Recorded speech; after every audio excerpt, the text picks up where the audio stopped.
If your first reaction to the title of this video was disgust, I will not be able to change your opinion. If you read the title and you completely agreed with it, I will not be able to change your opinion. Cue the intro. Dare I say it, the original Five Nights at Freddy's is a marvel of game design and should be regarded as one of the greatest games of all time. Keyword 1. What do you mean by that? For NBA enthusiasts, FNaF 1 will be the equivalent of Stephen Curry. Great player who accomplished most of what defines a good career, along with an immense impact on the game as a whole, but not in the GOAT conversation because there are way better players than him. That's what the original FNaF game is. How I would define FNaF in a single sentence would be, a ridiculously good game that uses as little as possible to scare the player. I mean, if you think about it, it's not that far-fetched. What games would you argue are better than FNaF? Maybe the original Mario Bros, Pokemon Yellow, or maybe something newer like Minecraft. Some of these games are better than others, and there definitely are better games than them. But this video does not call FNaF as one of the best games, rather one of the greatest games,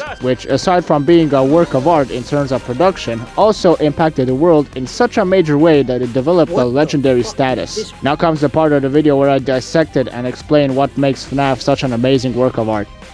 First up, we have never seen anything like it before or since. Okay, it's not a very broad style of horror. The point-and-click horror genre has existed long before the inception of FNaF, for example, Clock Tower, which we only know exists because of Jontron.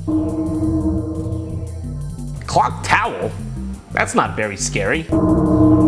Oh god! And the House series from Halloween from some guy I can't remember the name of. But this is slightly different because you don't click around and go solve some one-dimensional puzzle, because this game has mechanics and randomness. These things actually make it seem like you are playing an actual game rather than some game-like slideshow. Only difference being you can actually use other inputs on your keyboard to advance through a PowerPoint presentation. Another major mechanic is the random number generation, which everyone knows now because of Tech Rules and his video. But basically you got these numbers that change the difficulty, which grants them movement opportunities. The higher the number, the more likely these opportunities are gonna happen. This is the randomness that makes everyone's FNaF experience much more different, even though for the 6 nights that are set by Scott, all have the same difficulty. But this game, let me tell you son, you don't know game.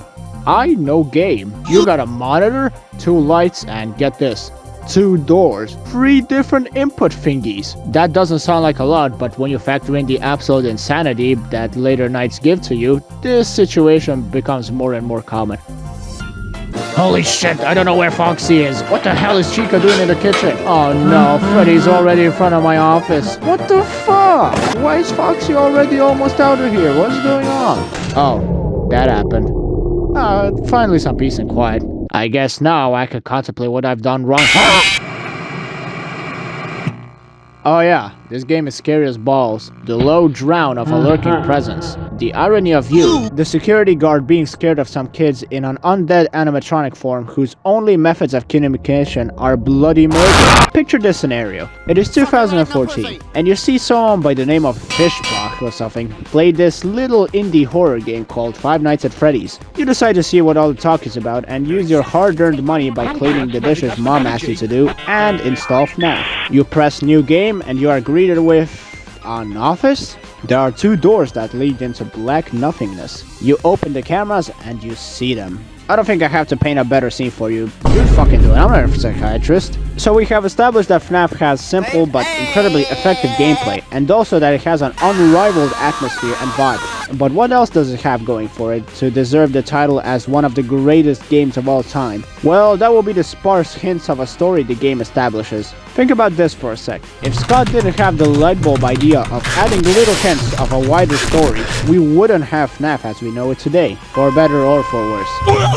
The contents of the story, however, are irrelevant to this video because the fact that there is a deeper meaning to this haunted attraction brings so many minds together to figure out how the story looks like. Some may say that the story makes this game what it is today, but that isn't really the case. It's more of a little puzzle that neither Scott or any player could predict would last for so long. And I forgot to mention that graphics play a major role, so this part is gonna sound a little shoehorned in, cause I couldn't figure out where to put this in a script. I don't know what kind of magical wizardry Scott used to make the visuals of FNaF so perfect, but sometimes I really feel like I'm there. The static on the cameras, the immense detail on the models, They strategically place darkness so that the important details get hidden, and that's not to mention how the animatronics blend in the environment. Case in point, Freddy. This guy does not mess around. He will hide anywhere.